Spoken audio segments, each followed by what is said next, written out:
Hello everyone, the Instant Camera Guy here, and welcome to what will be a very Fairchild heavy episode. I have here two cameras sent to me by a client of mine named Andrew, and both happen to be early generation SX-70 Model 1s, complete with Fairchild shutters. What do I mean when I say Fairchild shutter? Well, I'm referring specifically to the PCB that lies behind the main shutter housing here, effectively the brains of the camera.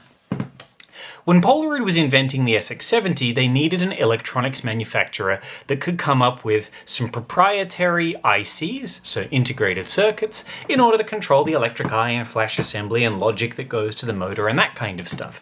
It was, without a doubt, cutting-edge technology when this was released in 1972. And since the camera was released in 1972, we have to remember that all the technology that led to it being invented was happening in the very late 60s through to the early 70s before its release. And effectively, it came down to two manufacturers who were basically tasked by Polaroid to make the PCB at the cheapest possible price while still delivering a good quality product. And the manufacturers that ended up being in the competition were Fairchild. So here I have one Fairchild PCB and Texas Instruments. This is a slightly later PCB from a Model 2, but it's effectively the same shape and stuff. You get the idea. Now, in order to cost reduce components, Fairchild ended up with basically these little acrylic blobs. So basically it's a layer of transistors and all the components that make up the integrated circuit put onto a piece of brown tape with a blob of acrylic to cement everything and hold it in place. Texas Instruments used silicon chips. Now, the fact of the matter is though, Fairchild ended up winning the contract because they were producing the PCBs at the price point that Polaroid wanted it to be done at. Texas Instruments, with their proper silicon chips, could not compete. I mean, this was technically a superior product in terms of chip reliability because silicon is much better than the acrylic blob. But Texas Instruments simply just couldn't make them cheap enough. So Polaroid opted to go for Fairchild when it came to manufacturing the first few PCBs. Now, Dr. Edwin Land happened to be quite good friends with the guy that was the head of Fairchild, not the head of Fairchild, the head of Texas Instruments, and legend goes that the head of Texas Instruments was so irritated at the fact that they had lost the bid to Polaroid. They could see that these were going to be quite a high-selling camera. They were so irritated that they opted to produce these PCBs at a loss initially in order to sell them to Polaroid whilst they got running up to the scale that would allow them to turn a profit. And so Texas Instruments would take over Fairchild to become the dominant manufacturer of PCBs. They would later make a few revisions and ultimately end up with the late model Alpha style PCB, which was the last of the original analog PCBs produced by Texas Instruments for Polaroid. So there's a bit of a history lesson for you. Now, Fairchild PCBs were always deemed to be fairly unreliable. And that makes sense when you think of the fact that these, it doesn't even have a proper silicon chip. It's literally an acrylic blob on a piece of sticky tape, basically, that's got components soldered to it. You can see why these would be less reliable. But the truth of the matter is, I tend to find that if a Fairchild shutter is still working after 50 years, then odds are it's going to continue working. Much of the factory issues that came from Fairchild shutters typically happened, as far as I can tell from my experience, they usually happened from the factory, like the cameras were actually released to the dealers defective rather than developing flaws over time. And the cool thing about the Fairchild shutters is if they're still working, odds are they work really, really well. The electric eye in here is far less prone to corrosion than the electric eye on a Texas Instruments PCB, just because of the way that the infrared filter is designed. This has a nice chunky bit of plastic, forming a lens, which, although it does use the same kind of blue infrared filter glass, this extra bit of plastic seems to insulate it a lot better and prevent corrosion, as opposed to the Texas Instruments PCB where everything is exposed to the elements. And so that will typically mean that if you get a Fairchild PCB and it happens to still be working, these can arguably be better than Texas Instruments. So I always like to see them. Now, for years, it wasn't known how to 600 modify these cameras. It was only discovered a few years ago by a fellow Polaroid enthusiast who I've name-checked before. His name is Nick Kandari. He's from Canada. And he discovered that if you replace the resistor at the top of the electric eye circuit here, so this little resistor right here, then that 600 converts the camera. Normally on a Texas Instruments PCB, you would replace the capacitor with one a quarter the value. On this, it works a little bit different. You're replacing the resistor with one that's a quarter the value, and that will 600 modify it. Now, the resistors on these Fairchild cameras come in only two flavors. They either have a 10K resistor from the factory, or they have a 2700 to 3000K resistor from the factory. It altered a little bit, but one of the resistor types is around 2700, the other will be 10K. And interestingly enough, that means that if you have a 10K model, to 600 convert it, you use a 2700K resistor.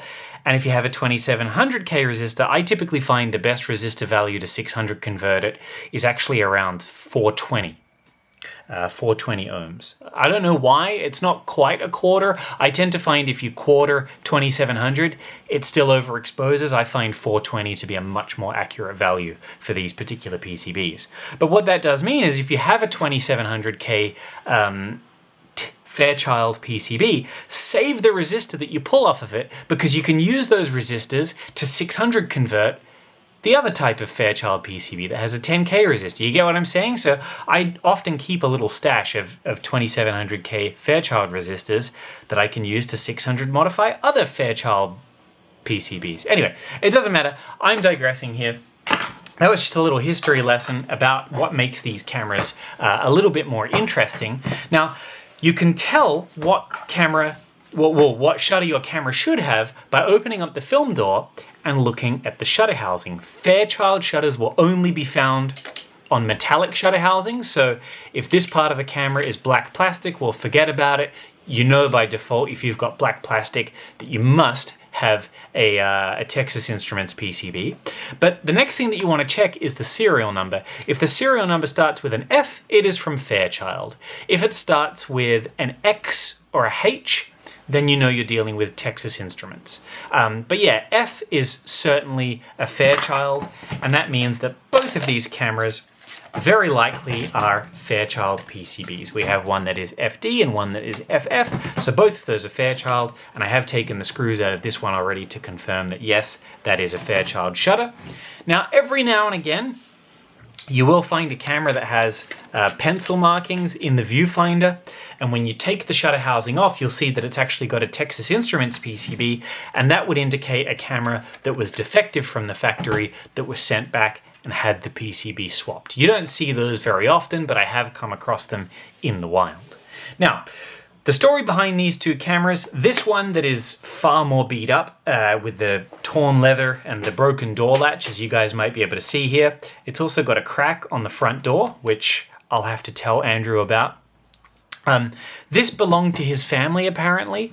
I believe it was his grandmother's camera, and it was effectively one of those things where you kind of find it lying around at home. He liked it, but since it had the damage, attempted to track down another one in better condition. Happened to also get a camera that had a Fairchild PCB, so the odds of that are actually quite slim. They made far more many Texas Instruments PCBs than Fairchild. But yeah, track down this one. This one does work, I believe, but no, actually no. The story behind one of them works fine. It's just that the door latch is there. But I think one of them, it does work, but I believe, yeah, just as I thought. So this one works, but has a busted door latch. This one doesn't work properly. If you put in a flash, for example, it doesn't want to fire the flash. And as you guys could see, I can completely cover the electric eye here, set it all the way to lighten, and it still fires at a very fast speed. Now, I believe the reason for that, given that it fires at a constant fixed rate and it won't fire the flash, I believe what I find when I open this camera is I'm going to get inside here, and this film counter here is going to have a broken switch. Or one of the traces where that switch goes from the film counter is going to have a problem. Because in the film counter assembly, there are two switches. The first switch engages when there's no film in the camera. So basically when the counter is blank. When the counter is completely blank, a switch engages, and I'll show you these switches in just a minute, but a switch engages which basically tells the camera, right, the counter is blank, so there must not be any film in the camera at all. And what that means is when you insert the pack of film, it enters automatic dark slide mode eject. So basically that switch tells the camera, hey, there's no film in here. So when you insert a pack of film, rev the motor, and then that should set the counter and then get the camera ready, and it'll eject the dark slide. Now when that counter hits 10, that switch is opened up, so the circuit is cut, and now the camera is on normal picture taking mode. Well, there's another switch that gets engaged once the counter reaches 0, and I call this the zero counter switch. What the zero counter switch does is tells the camera, all right, we're all done with our film, we've used all 10 photos, turn the electric eye off and turn the flash off. And what that prevented is basically if you had a flash bar in there with the old magnesium bulbs, but you were out of film, the camera wouldn't fire the flash. So basically that final switch, what it does is it somehow sets the camera to fire at one fixed speed with no flash. Now why that switch didn't just completely disable the PCB, I have no idea, but that's what Polaroid decided to do. It basically tells the camera, one fixed speed please, no flash. And so I believe that's what's happening here. I believe when I open up this camera, I'm gonna find this shutter very likely works, but that switch for some reason, whether the tab is bent or mangled, it's making a connection and disabling the shutter as a result. Now, if it's not that switch, then this shutter is very likely toast, and I'll need to chat to Andrew about swapping the PCB with one from my spare parts stash. But what I wanted to do is really dive in and see what I can do with these things. Apparently Andrew wants the leather removed from this camera and replaced with all black leather, which is really, really good idea. I think that's gonna look cool. This one, we're gonna salvage the leather, keep this bottom panel completely original because it's in much nicer shape. Both of these cameras, I plan on converting to my Polaroid lithium-ion electronic battery solution, which should be a really great way to power both of those cameras. And so yeah, we're gonna end up with two very nice, very usable cameras, hopefully, once I'm all finished with this.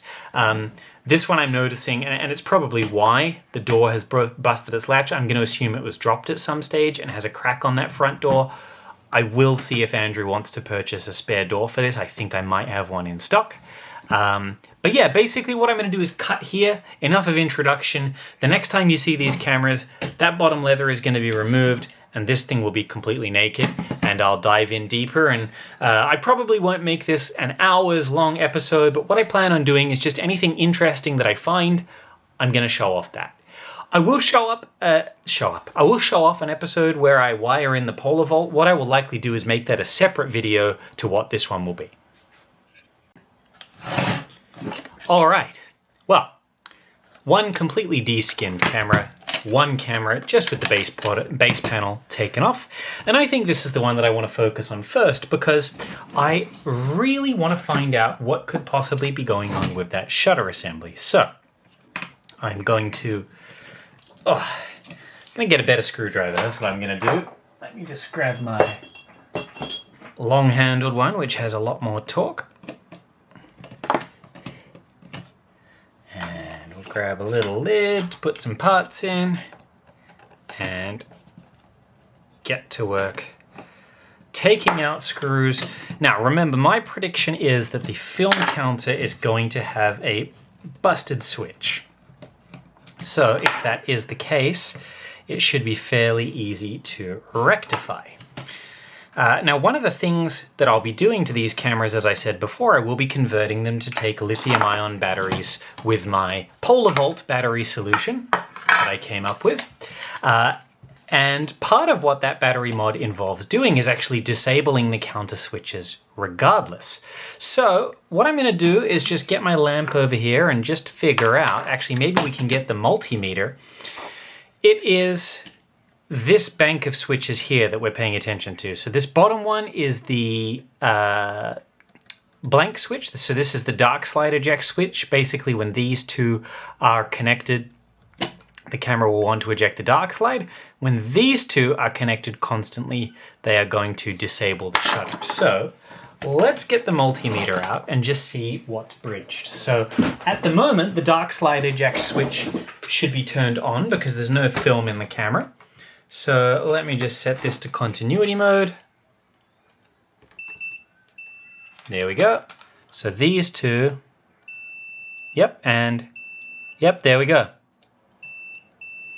So that is the problem. So basically what I'm going to do, just very quickly, I'm just going to bend, I'll probably bend up on the little copper contact so that it's no longer making a connection.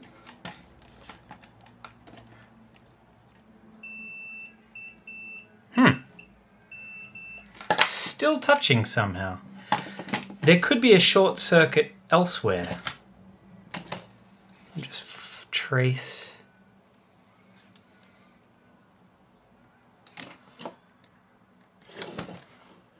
Could be down here perhaps? Doesn't seem to be.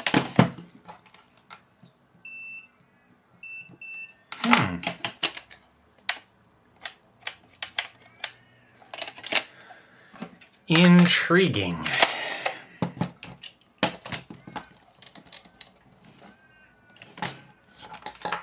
It could be that something is shorted on the PCB as well. Yeah.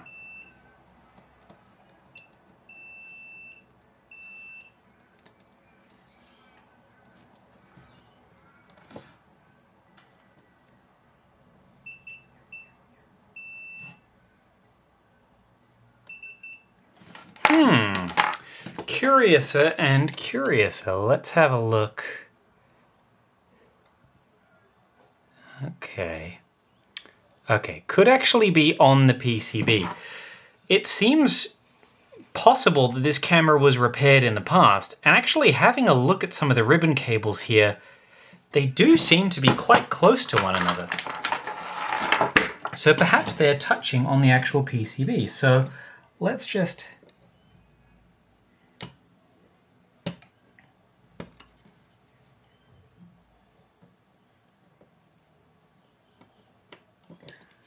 Yeah, this has definitely been resoldered at some point. Let's check that out now. Let's see, where is my flash tester rig?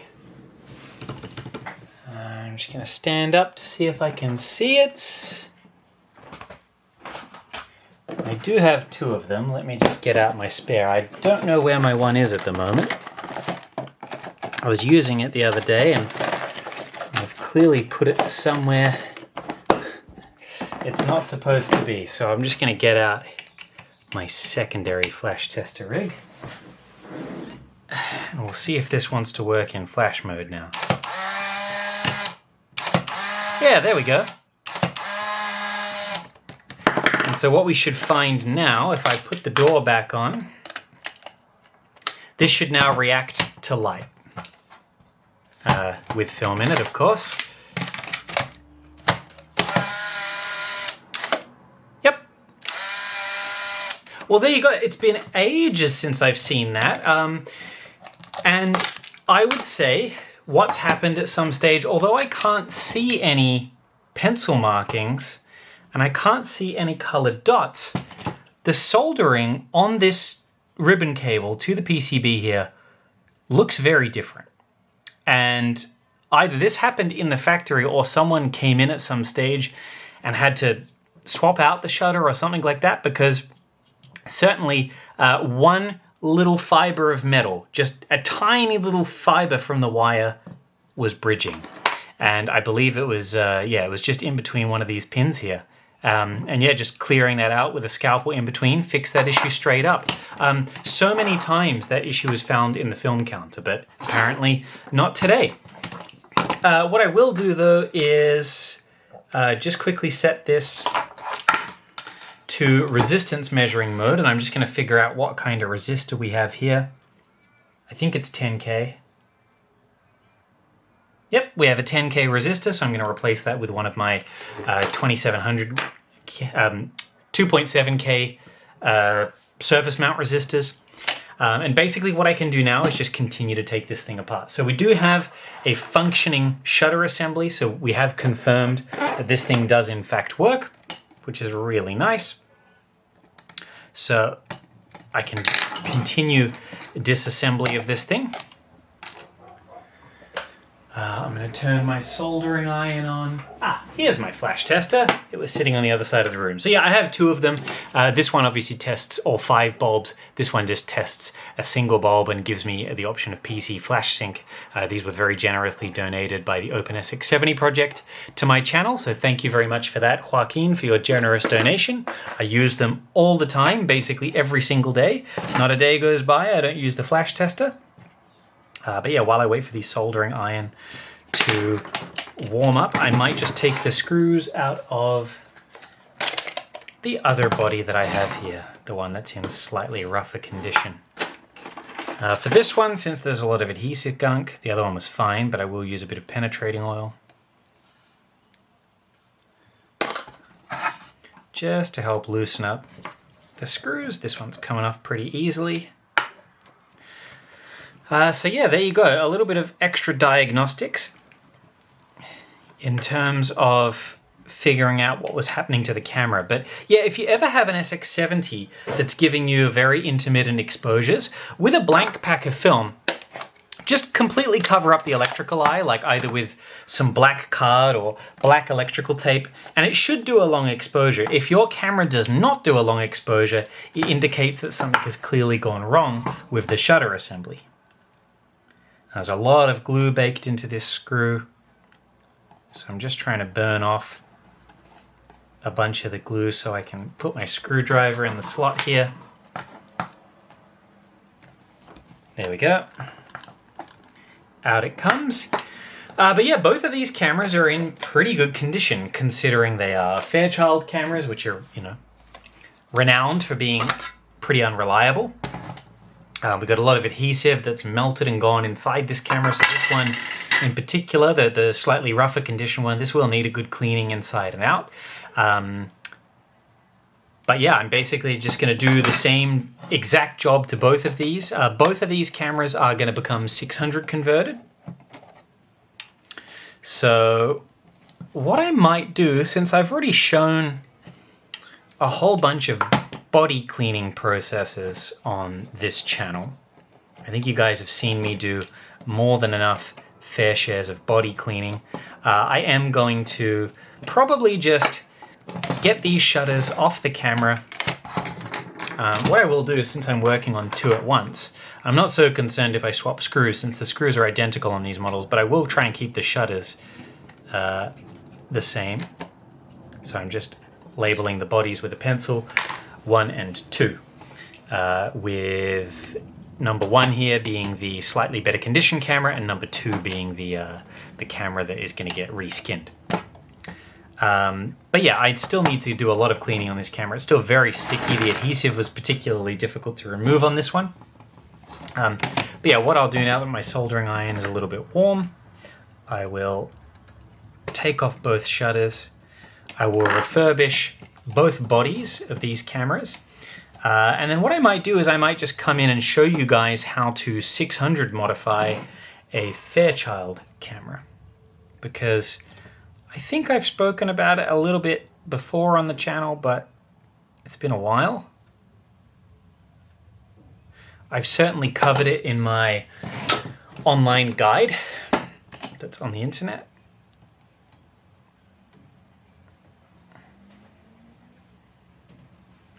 On how to 600 mod cameras, I cover it there. And yeah, shout out again to Nick Kandari for discovering exactly the process involved. One of the other things I've just noticed, the gear train cover here is completely mangled. That will require a spare part. Again, that was on the worst condition camera. So yeah, the Granny's camera is pretty beat up. Fortunately, I have another spare right there. But yeah, this is not in amazing condition. So let's cut there, and hopefully I'll come back to some 600 modding of shutters and or something interesting if I find it inside the bodies here. All right, well, I said I would come back if there was anything interesting. I have opened up the first nicer condition camera and I found two really interesting things. First, the mirror is loose. This is definitely something that I will need to silicone back in, lest it fall off and smash into a million pieces. The bellows are also really dusty inside, so this whole thing just needs a clean. But more interesting, I have the mirror in the up position at the moment, and I've talked on this channel before about the rubber tongue, and how in early model SX-70s, the tongue sort of comes down from the side and ends up at this right angle shape, like a little square. And I've talked how, depending on how this was glued in the factory or how heat may have affected the camera in the past, this rubber can shift forwards, and that is exactly what's happening here. So the rubber is actually contacting, I don't know if you guys can see this, but it's contacting these plastic lugs. Now, at the moment, the spring that holds this mirror down is enough to bypass that. But if that rubber shifted forwards anymore, it would definitely touch and cause a lag. When you hit the shutter button, the mirror, instead of flipping straight up, would get stuck, and then if you jiggle the camera, it would then release. So fortunately, it's very easy to rectify.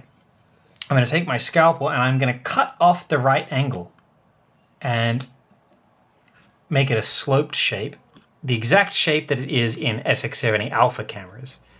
And this is something that I do preemptively to every single SX-70 Model 1 or Model 2 that comes my way that has this earlier rubber baffle shape. And as I said, if you don't, what you risk having happen to the camera is it gets stuck, causing a lag when you take your photos, and well, just no one wants that. So while you have the camera open for cleaning, so for example, I had just cleaned the taking mirror, which overall is in pretty good condition. Yeah, see how it's getting caught now? See that? Because I've been cutting and I got it a little bit mangled. So what happens is when you jiggle the camera, right, it's completely stuck down. Yeah, there you go. It wants to flip back up. So I'm just going to remove that little chunk of rubber, which is putting up quite a fight in terms of not wanting to come off. There we go. And yeah, now basically that rubber bypasses those lugs completely. It can never touch. The baffle is still intact. And yeah, that is just something that needs to happen to every single SX-70 Model 1 in existence. There's no excuses for not doing it if you're already overhauling the camera. It really does need to be done. But yeah, this is the first example I've come across in a while where it's actually like a significant problem. I usually do it preemptively before it becomes a problem, but in this particular case, that would have almost certainly started to cause issues if it had been left anymore. So I'm just going to put the mirror back down again. There we go, makes a nice click. And yeah, basically just continue rebuilding this. I will re-silicon in the mirror in just a moment. But yeah, I want to get, basically just make sure that this is all off to the side with the Fresnel screen nice and cleaned up. And then I will tackle the poor condition camera. All right, we have two shutters, two in need of 600 conversion, and both of them Fairchild. So I'm going to actually get to work and do the 600 conversion first. I believe that these are both the 10K resistor PCBs. And I say that, I'm going to double check it anyway, but I say that because the stripe markings on both resistors look identical, which would mean that not only has my client Andrew sent me two Fairchild cameras, but he sent me two identical Fairchild cameras with the exact same variation of the PCB pretty much.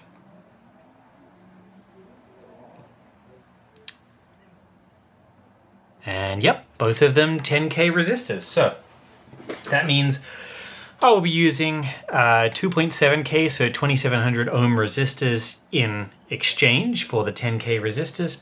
And the cool thing about a Fairchild camera is, being that the resistors here are surface mount, they're a lot easier to remove.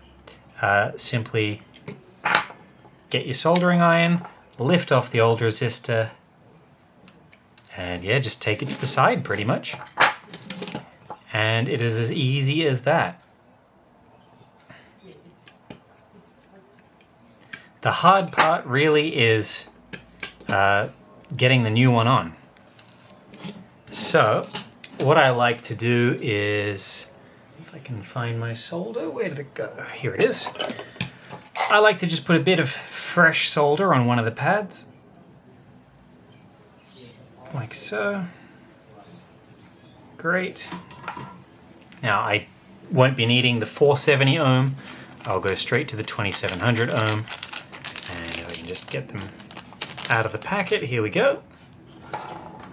These are very, very small. They're way smaller than a fingernail, so apologies if you can't see what I'm doing in the video very well. But you guys should be able to get the idea. I'm basically just taking that resistor that was at the top and replacing it with a little surface mount one instead. The resistors that are on the camera are radial, but they have a little cutout on the PCB. Surface mounts are far flatter and they're far easier. They're also very cheap too, but you do have to purchase them in like bulk lots. I think the minimum you can order is about 10 or so most of the time from various electronics retailers like Mauser and RS Components and DigiKey, that kind of stuff. And yeah, it's basically just a matter of getting the new resistor to sit nicely right in between where the pads go. And yeah, just holding it in place. Don't mind my neighbors yelling at each other. It's all good.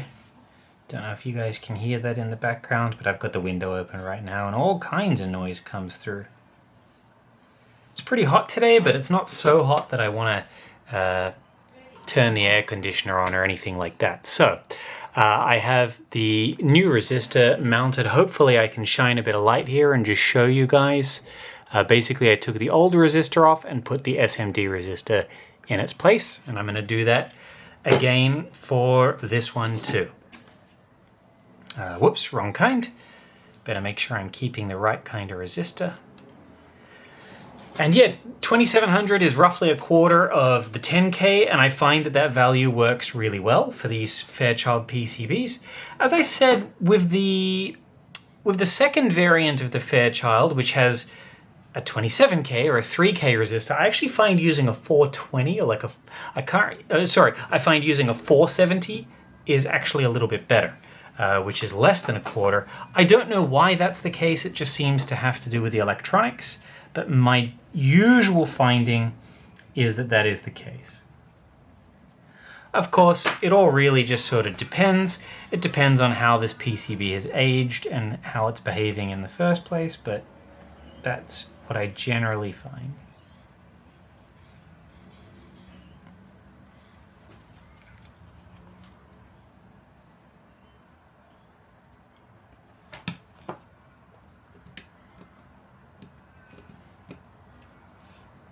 Just trying to get this one to stick.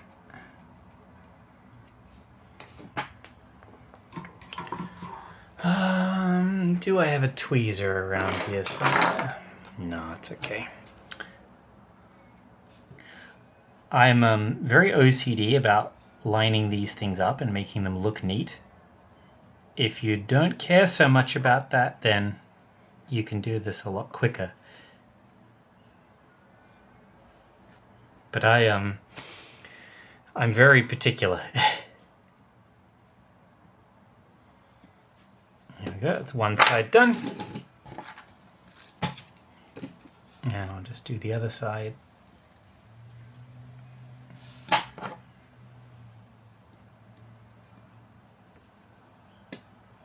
Great. Bit more solder. Great. All right. And they should be two 2700 ohm resistors. I will just check both of them, of course. Yep, 2.7K, and this one should also be 2.7K. Ta-da! Wonderful. All right, well, I'm happy with those. Now obviously I have to tear down and rectify the rest of the shutter, so I will be just undoing the rest of the screws, removing the anti-static layer and cleaning out the solenoid. Then I will be basically done with these. And since I've done that many times on this channel already, I will be skipping that and showing you the finished results. All right, well, the camera is now back together and complete, completely serviced and working, and has been polar volt modified for super reliable lithium ion battery power. The last step that we need to do for this camera is to reskin it, and what else but Aki Asahi black crinkle emboss would make this camera perfect. So I'm just getting some alcohol. I'm going to spray it on the little strips of leather so that I can move them around. This is known as the wet technique. Basically, the alcohol rapidly evaporates, but whilst it's a liquid on the back of the leather, it lets you reposition it just in case you make a mistake.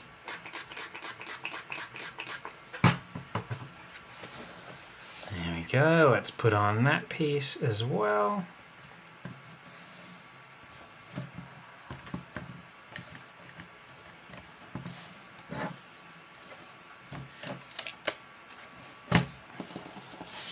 And we'll put on the rear.